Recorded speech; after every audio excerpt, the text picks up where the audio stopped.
ابن زیاد کو امام مسلم بن عقیل کی کوفہ میں موجودگی کا پتہ چل چکا تھا کہ امام مسلم بن عقیل ہانی بن عروہ کے مکان پہ قیام کیے ہوئے ہیں۔ ہانی بن عروہ جو کہ کوفہ میں ایک مقتدر شخصیت تھے، ان کے ابن زیاد کے ساتھ بہت اچھے تعلقات تھے۔ حضرت امام مسلم کے آنے سے پہلے وہ اکثر ابن زیاد سے ملنے جایا کرتے تھے، لیکن جس دن سے حضرت مسلم بن عقیل ان کے گھر آئے اس دن کے بعد سے ہانی بن عروہ نے بیماری کا بہانہ بنا کے ابن زیاد کے پاس آنا جانا بند کر دیا۔ ادھر ابن زیاد کو تمام حالات معلوم ہو چکے تھے اور اپنے غلام معقل کی بات پر مکمل یقین ہو گیا، تو اس نے ایک دن محمد بن اشد، اسما بن خارجہ اور عمرو بن حجاج زبیدی کو حکم دیا کہ وہ اسی وقت جا کر ہانی بن عروہ کو میرے پاس لے آئیں۔ چنانچہ وہ گئے اور ہانی بن عروہ کو ابن زیاد کے حکم کی اطلاع کر دی۔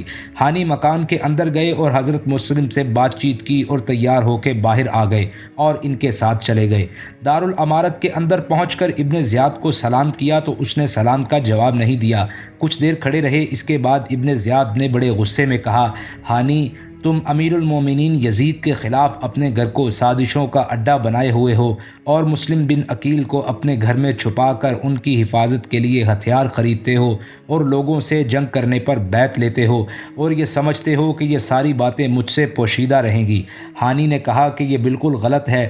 ابن زیاد نے اسی وقت جاسوس معقل کو طلب کیا۔ وہ آ گیا تو کہا کہ کیا اس کو پہچانتے ہو؟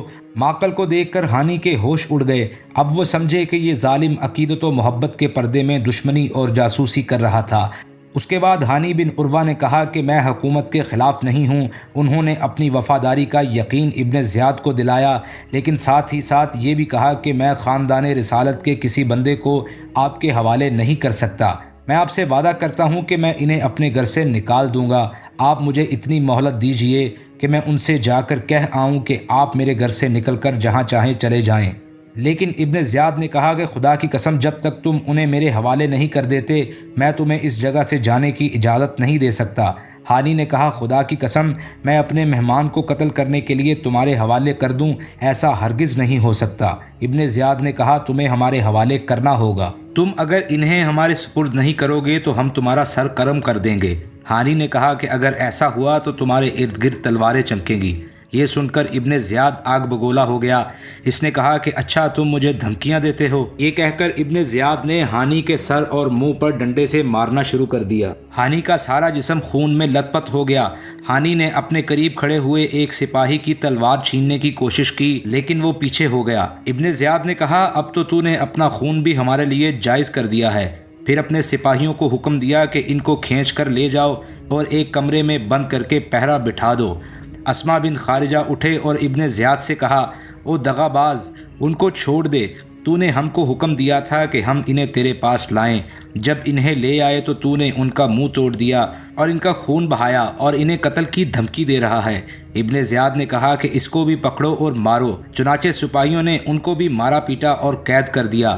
محمد بن اشس نے کہا، ہم تو امیر کی رائے پر راضی ہیں، امیر جو کچھ بھی کرے ہم اس پر راضی اور خوش ہیں۔ پورے شہر میں افواہ پھیل گئی کہ ہانی قتل کر دیے گئے ہیں۔ یہ افواہ کو سن کر ہانی کا پورا قبیلہ ابن زیاد کے محل کے گرد اکٹھا ہو گیا اور انتقام کی صدائیں آنے لگی۔ ابن زیاد اس نازک صورتحال کو دیکھ کر بہت گھبرایا۔ اس نے قاضی شریح سے کہا، آپ پہلے ہانی کو اپنی آنکھوں سے زندہ دیکھ لیجئے، پھر اس کے قبیلے والوں کو کہیے کہ ہانی زندہ ہے اور اس کے قتل کی افواہ غلط ہے۔ قاضی شریح ہانی کو دیکھنے گئے۔ ہانی اپنے قبیلے کے لوگوں کا شور و ہنگامہ سن رہے تھے۔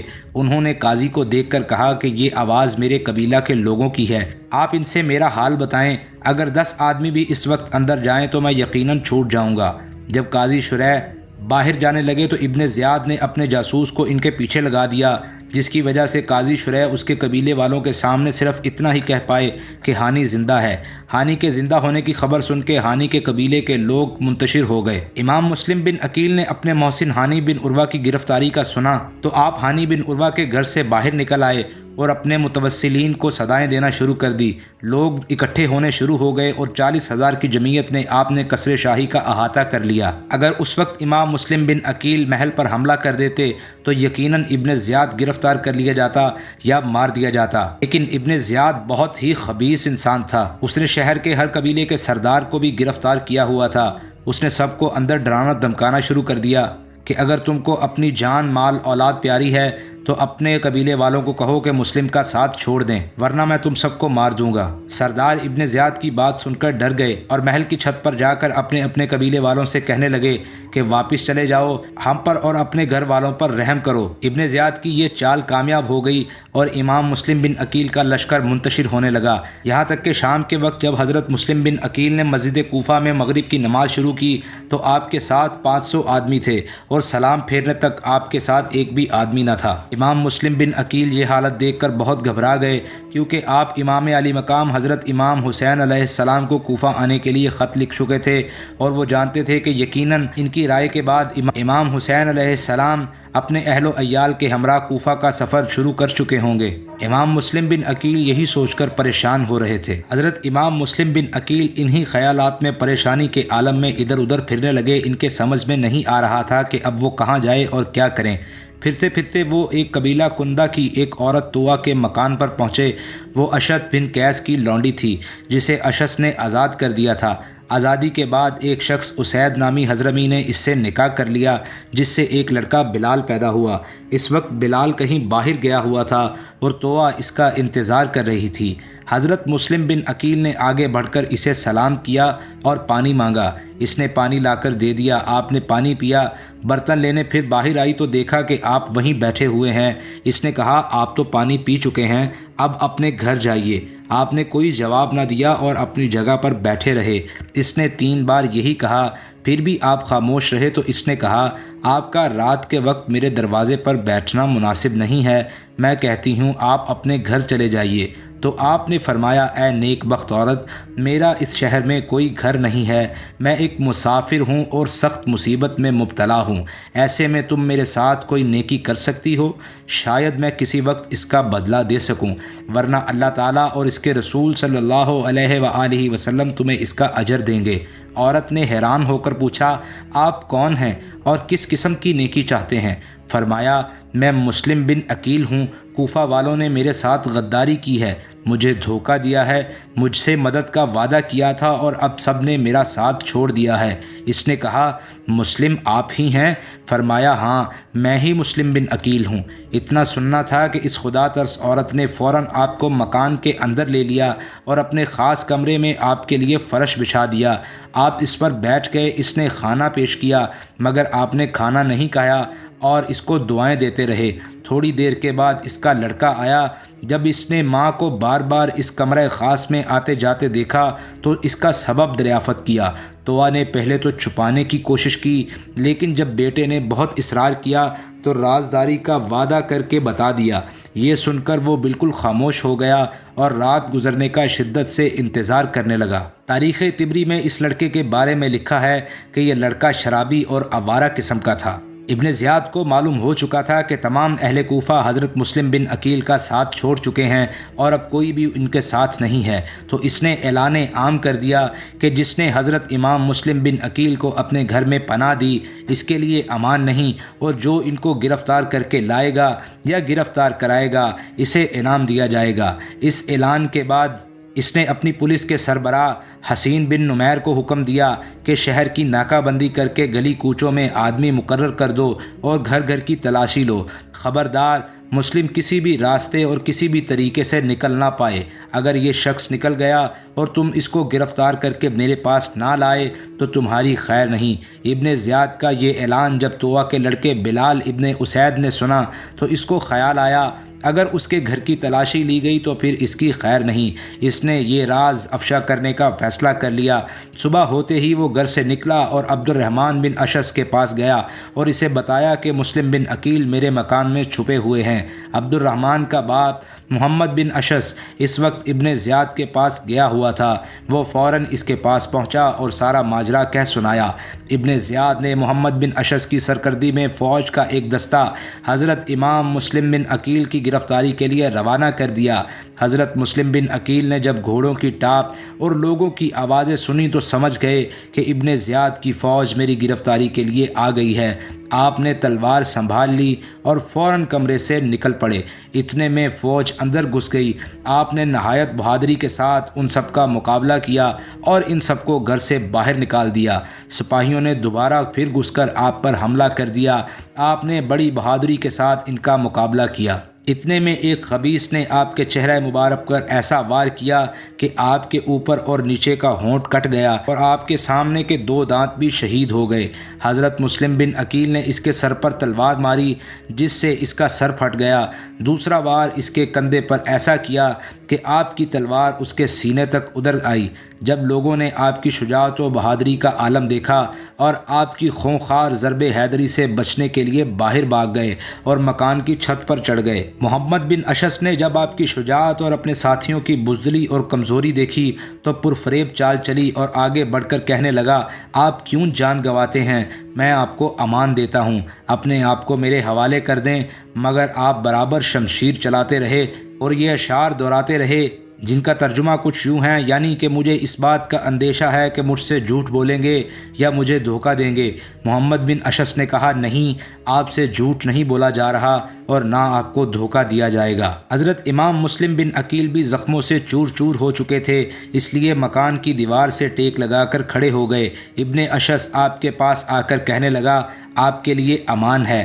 آپ نے فرمایا، کیا سچ میں میرے لیے امان ہے؟ کہا، ہاں امان ہے، اور سب لوگوں نے بھی پکار کر یہی کہا، آپ کے لیے امان ہے۔ حضرت مسلم بن عقیل نے کہا، اگر تم لوگ مجھے امان نہ دیتے تو میں کبھی اپنے آپ کو تمہارے حوالے نہ کرتا۔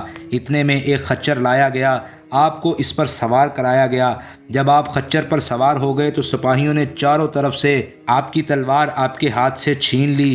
یہ دیکھ کر آپ کو یقین ہو گیا کہ مجھ سے دھوکہ کیا گیا ہے، اور آپ نے اپنی زندگی سے مایوس ہوتے ہوئے فرمایا، یہ پہلی غداری ہے۔ ابن اشعث نے کہا، مجھے امید ہے کہ آپ کو کوئی نقصان نہ پہنچے گا۔ آپ نے فرمایا، بس امید ہی امید ہے، اور وہ امان جو تم نے دی تھی وہ کیا ہوئی؟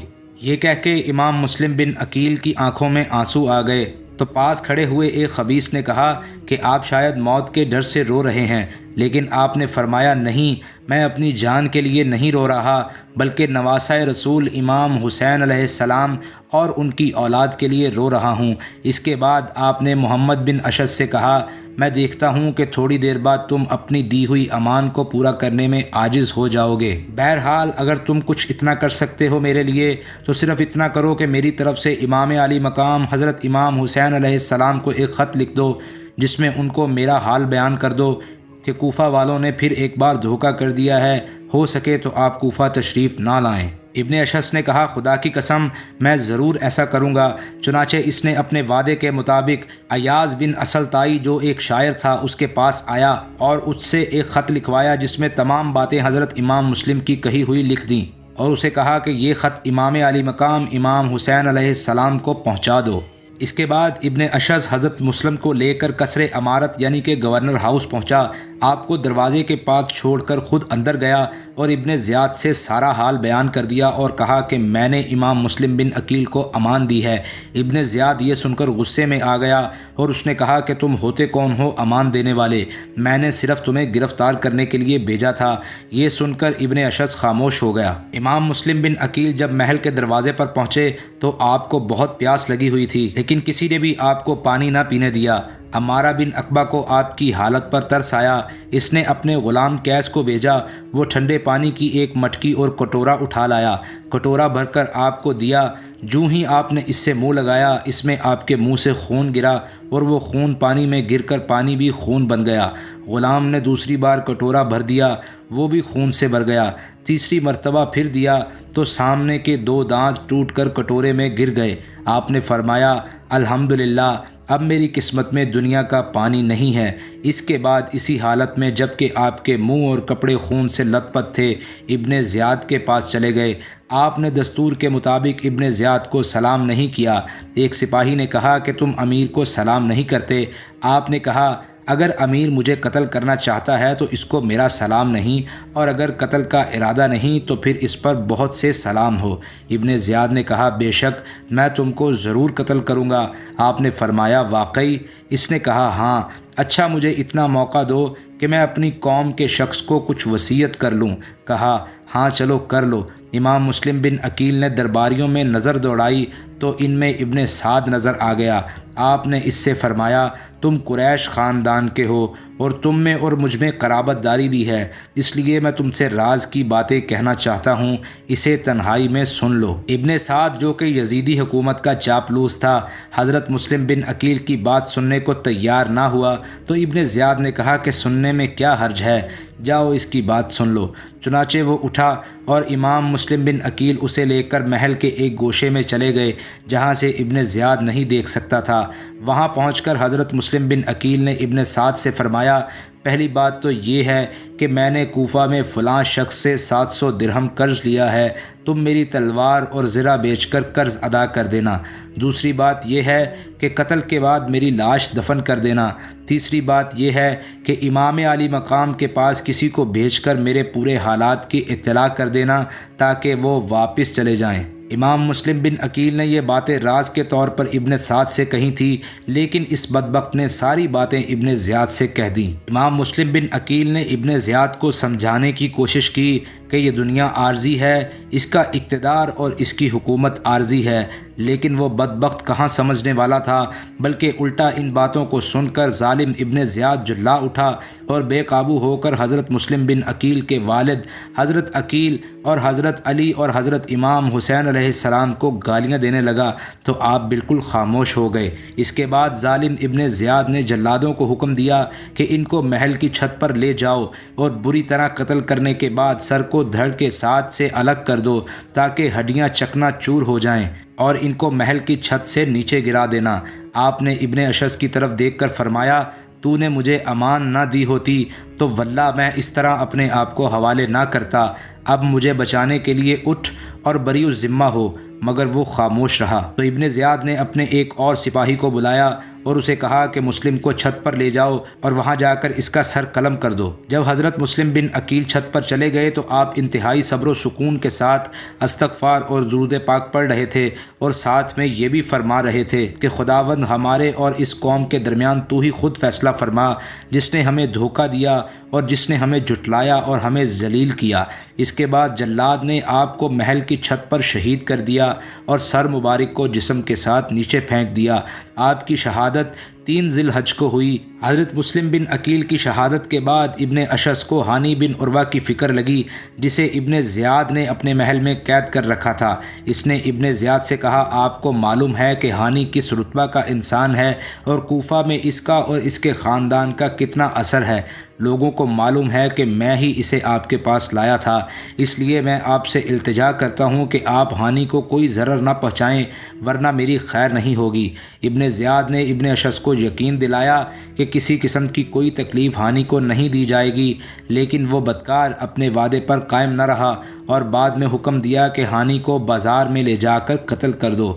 جب سپاہی ہانی کی مشقیں باندھ کر بازار کی طرف چلے تو ہانی پکار پکار کر کہتے تھے کہاں ہیں میرے قبیلہ بنی مزہج کے لوگ، کہاں ہیں میرے گھر والے، لیکن ایک بھی نظر نہیں آیا جو ہانی کی مدد کرتا۔